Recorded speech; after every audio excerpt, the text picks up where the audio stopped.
Hi, in this video I'd like to tell you how you can see what depression really is, see it for yourself. You will need to examine your feelings and see what they are.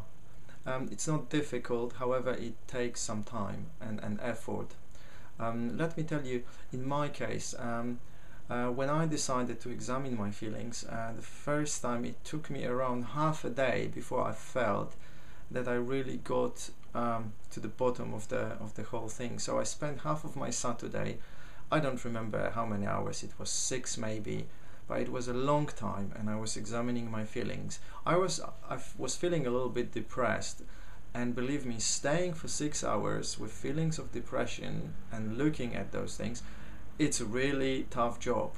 You know, I had my flatmates with me, so they would come to me every now and then to help me with that, to support me. But basically, it was my journey. I was looking into those feelings, examining them, and it really helped. You know, after those, let's say 5-6 hours, 7, I don't remember how many, I suddenly had a breakthrough. I started feeling really good and well.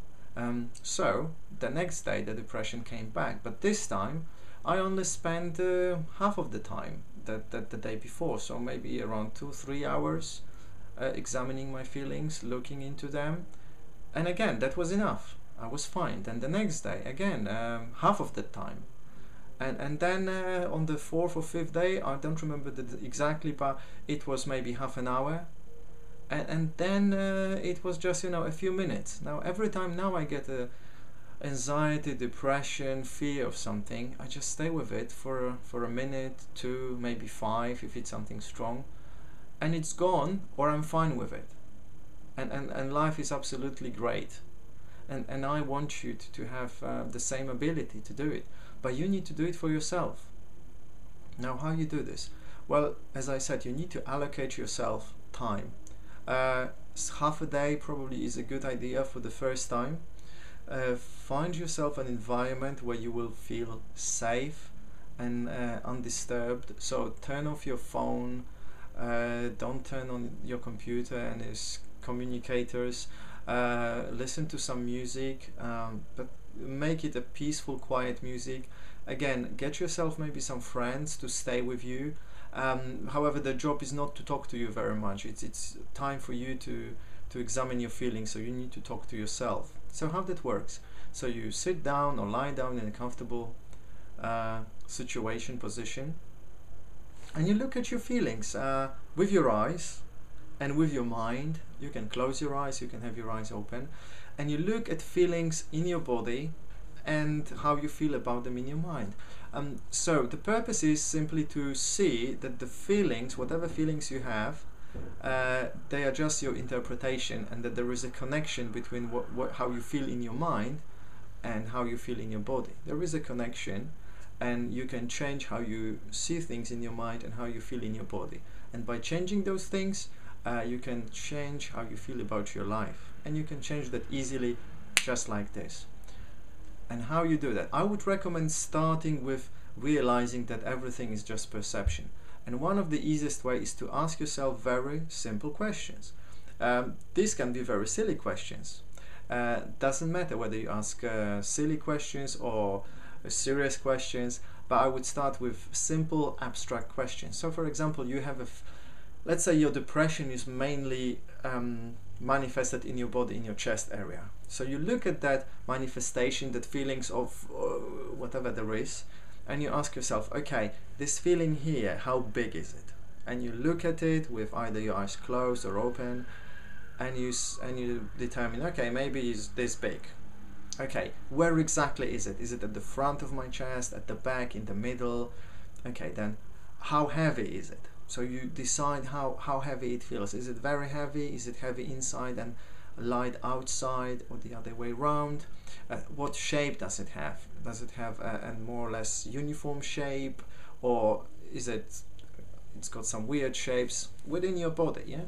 So you ask all those questions just to see that, you know, if your depression can have a shape, then basically your depression can have anything and can be anything, and therefore it's just a creation of your mind. That's the first realization. So you need to ask yourself those questions. You need to see it for yourself. Just me telling you this, it's not gonna make any difference in your life whatsoever, I can bet. So you need to do it yourself. You sit down, lie down, whatever is comfortable for you, and you do that. You can ask other questions. For example, what color is it? That's one of my favorite questions. People very often ask me, why color? And I say, well, it doesn't matter whether you ask about color, shape, sound, softness, or anything else. It doesn't matter. But it's just to show you that there is a connection between body, mind, and everything is just a perception. Because if your depression can have a color, then obviously this is some kind of a nonsense, and then you realize that your depression really is nonsense. Okay, so once you get hold of that, you get to grips with your body, you might want to look at other parts of your body and see if there is depression anywhere else. Then you can see if you can move the feelings that you have around your body, so maybe from your chest maybe to your shoulder, or something like this, and you will start gaining power to, first of all, embrace, and second of all, to control your depression. But that's just the beginning of the journey. You need to continue with it. It's up to you whether you will take 5 minutes doing that or 1 hour. The longer the better, but you will feel when the time has come to move to the next stage. You will feel it. You will be just, okay, I'm fine with it, or I'm tired with it, let's move on to something else. So play with it and until you are fully satisfied. Okay, let's imagine that you have already got enough. You had a look at your feelings in your body, in your mind as well, all your thoughts. Look at your thoughts. That would be the next stage. Look at your thoughts about what you feel in your body. So let's say you've discovered that your depression is very heavy and it's, I don't know, brown, grayish or blue. And what thoughts do you have? What associations do you have? Just observe that. Do not judge that. Do not say, oh, this is bad, or no, oh, this is good. Good and bad, again, is another illusion, perception. So don't judge it. If obviously judgment will come to you naturally, disregard it, continue. Just look at it objectively. Okay, this is just a feeling, this is just a thought, association, nothing else. So look at those associations, observe them, because you need to get to know yourself before you can deal with depression. So get to know yourself. Once you have got to know yourself, all your thoughts and feelings, to the level that you are satisfied, then go to the next stage. And the next stage would be asking yourself, okay, what is the meaning of that? Why do I have the depression? Is it really reasonable? Does it really make sense for me to be depressed now? Meaning, is my situation really that bad, or am I just making stories? What is my body communicating to me? What does my brain or subconscious mind want to tell me? Maybe I'm exaggerating my situation about my finances, or maybe I'm simply afraid of what's gonna be tomorrow or next month, and so on and so on. Ask yourself questions. The quality of the questions you ask will determine the quality of life you have. So the more questions you ask, the more intelligent questions you ask, the better the results. There is a trick in asking good questions. So when you ask a question, think and ask yourself, can I ask a better question here? So you might ask yourself, why is it happening to me? This is not a bad question, but can there be a better question? Maybe, what can I learn from it? What is my subconscious mind communicating to me? Because if look at the answer, the question you ask, why is it happening to me? And let's say you get the answer, because you have lost your job, or because as a child you were abused, or because when you were young your father didn't buy you ice cream when you were on the trip with your family. Or you can ask, what is my subconscious mind communicating to me? And that the answer will be, your subconscious mind wants to tell you that you are not supposed to do those things in your life. You are supposed to do those things. You need to have this job, not that job. This career is completely rubbish, or this relationship is really bad and you keep holding on, or I don't know, whatever there is. There will be lots of answers coming to your mind. Again, do not get overly excited. Do not judge them and say, oh my God, this is brilliant. I mean, give yourself a bit of happiness, yeah, but just remember to calm down. Do not judge it too much. Watch your feelings. Get to know yourself. Get to know yourself. And again, when you get to that breakthrough, it might happen to you in half an hour, maybe in 5 hours, or maybe in 10 hours, I don't know.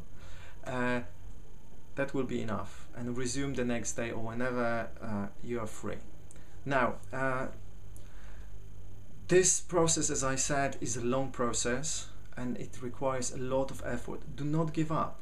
If you are a person that easily gives up, ask a friend or a family member to be with you, to support you, to make sure that you go through the process, that you do not give up after 5 or 10 minutes. After 5-10 minutes, you're not going to achieve much. 5-10 minutes, you're just scratching the surface.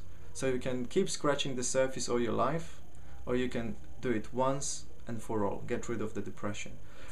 It's no good if you do it just 5-10 minutes every day. It's better than nothing, but really it's not gonna help you get to the core. You need to do it in one session. Start with the simple questions, go then to examine your thoughts and feelings, and then examine the meaning behind this, the stories and the conclusions behind it. That's how you're going to get a breakthrough. So get somebody else to support you if you need to. Explain to them what the job is. The job is not to console you. They are not there to say, oh, everything is going to be alright. No, if they start doing that, say, sorry, this is not your job. Your job is just to be with me, look me in the eyes, touch my hand or hold my hand, just be with me. There's no need for you to say anything. That's the role of the person. They are just there to support you and make sure that you can go through the process. It's a really difficult process. I'm breathing now in a completely different way now, heavily. Just when I simply think about when I did it, it was really tough, but really well worth it. The way I look at life now is so much better, so different, and life is just getting better and better every day. So I do recommend you go through the process till the very end and have it finished. And I'll see you in the next video.